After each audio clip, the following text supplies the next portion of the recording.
മാളുകളിലും വ്യാപാര സ്ഥാപനങ്ങളിലും അഭൂതപൂർവമായ തിരക്കാണ് അനുഭവപ്പെട്ടത്. വ്രതശുദ്ധിയുടെ നാളുകൾക്കൊടുവിൽ മാനത്ത് ശവ്വാലമ്പളി തെളിഞ്ഞതോടെ നാടും നഗരവും പെരുന്നാൾ ആഘോഷ ലഹരിയിലായിരുന്നു. തിങ്കളാഴ്ച ശവ്വാൽ ഒന്നായി പ്രഖ്യാപനം വന്നയുടൻ അവസാനവട്ട ഷോപ്പിംഗിനായി പ്രവാസികളടക്കമുള്ളവർ ഷോപ്പിംഗ് മാളുകളിലേക്കും വ്യാപാര സ്ഥാപനങ്ങളിലേക്കും ഒഴുകി. മിക്ക സ്ഥാപനങ്ങളിലും ഉപഭോക്താക്കൾക്ക് പ്രത്യേക ഇളവുകൾ പ്രഖ്യാപിച്ചതിനാൽ കച്ചവടം പൊടിപൊടിച്ചു. സർക്കാർ സ്ഥാപനങ്ങൾക്ക് 5 ദിവസത്തെയും സ്വകാര്യ സ്ഥാപനങ്ങൾക്ക് 2 ദിവസത്തെയും അവധി രാജ്യത്ത് പ്രഖ്യാപിച്ചിരുന്നു.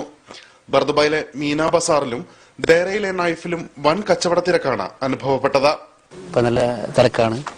ഷർട്ടും പാന്റുകളാണ് കൂടുതൽ പോകുന്നത്. മിതമായ വിലയും ചെറിയ വിലയുള്ളതാണ് എല്ലാവർക്കും ഇഷ്ടം. ഏറ്റവും കൂടുതൽ മലയാളികൾ കേരളം തന്നെയാണ് ഇപ്പോൾ.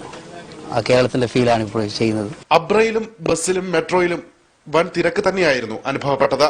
ഈദ് ഉൽ ഫിത്തർ ആഘോഷത്തിന്റെ ഭാഗമായി ദുബായ് ടൂറിസം വകുപ്പിന്റെ നേതൃത്വത്തിൽ വൈവിധ്യമാർന്ന പരിപാടികളാണ് ഒരുക്കിയിരുന്നത്. ഈദ് ഇൻ ദുബായ് എന്ന് പേരിട്ട ഉത്സവത്തിൽ മുതിർന്നവർക്കും കുട്ടികൾക്കുമുള്ള വിനോദ പരിപാടികൾ, ഷോപ്പിംഗ് മേള, സമ്മാന പദ്ധതികൾ തുടങ്ങിയവ ഉൾപ്പെടുത്തിയിരുന്നു.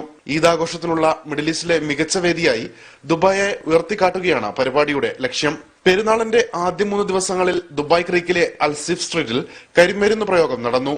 മാനത്ത് 1000 വർണ്ണങ്ങൾ വാരി വിതറുന്ന ആകാശപൂരം വീക്ഷിക്കാൻ ആയിരങ്ങളാണ് എത്തിയത്. സെപ്റ്റംബർ 5 വരെ നീളുന്ന ഈദ് ഇൻ ദുബായ് ആഘോഷത്തിൽ പങ്കെടുക്കുന്ന ഷോപ്പിംഗ് മാളുകളിൽ 200 ദിർഹമിന് മുകളിൽ സാധനങ്ങൾ വാങ്ങുന്നവരിൽ നിന്ന് നറുക്കിട്ടെടുക്കുന്നവർക്ക് 4 ദശലക്ഷം ദിർഹമിന്റെ സമ്മാനങ്ങൾ ലഭിക്കും. 6 BMW കാറുകൾ, 5 ലക്ഷം ദിർഹത്തിന്റെ ഷോപ്പിംഗ് വൗച്ചറുകൾ എന്നിവയും സമ്മാന പദ്ധതിയിൽ ഉൾപ്പെടുത്തിയിട്ടുണ്ട്. ഉൽപ്പന്നങ്ങൾക്ക് ചില മാളുകളിൽ 75% വരെയാണ് വിലക്കുറവ് പ്രഖ്യാപിച്ചിരുന്നത്.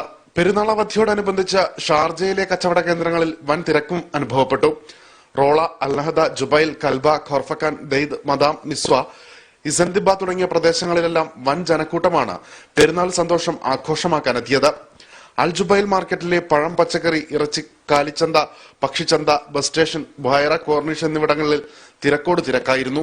ഷാർജ, അൽനഹദയിലെ ലുലു, അൻസാർ തുടങ്ങിയ കച്ചവട കേന്ദ്രങ്ങളിൽ വസ്ത്രം വാങ്ങാനെത്തിയവരുടെ നീണ്ട നിര പാതിരാവിലും കുറഞ്ഞില്ല. ഗതാഗത കുരുക്ക് കാരണം ദുബായ് സത്വയിലെ റോഡുകളിലൂടെ പാതിരാവിലും വാഹനങ്ങൾ മുടന്തിയാണ് നീങ്ങിയത്. ജുമൈറയിലെ തുറന്ന ബീച്ചിന്റെ പരിസരത്തേക്ക് വാഹനങ്ങൾക്ക് അടുക്കാൻ കഴിയാത്ത അവസ്ഥയായിരുന്നു.